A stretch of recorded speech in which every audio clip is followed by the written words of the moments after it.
नमस्कार, माझे नाव रमणी राहुल वैद्य। आज मी तुम्हाला विदा सावरकर यांच्याविषयी माहिती सांगणार आहे। विनायक दामोदर सावरकर हे भारतातील एक महान राजकीय नेते होते।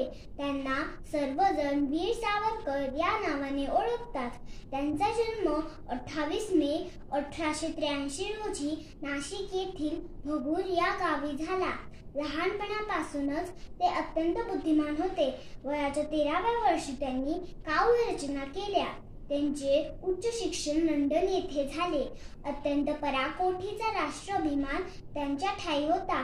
ब्रिटिशांविरुद्ध कट केल्याचा आरोप करून त्यांना 2 जन्मठेपांची काळ्या पाण्याची शिक्षा ठोठावण्यात आली।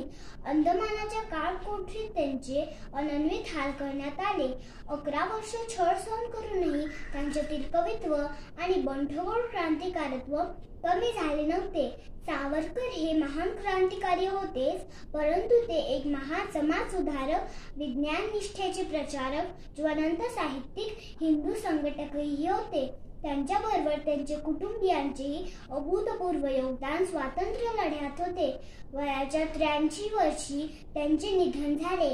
1 फेब्रुवारी 1966 रोजी त्यांनी अन्न पाणी याचा त्याग केला व त्यांचे प्राण पंचतत्वात विलीन झाले। अशा या प्रखर देशभक्ती असणाऱ्या नेत्याला माझे मनपूर्वक अभिवादन। जयोस्तु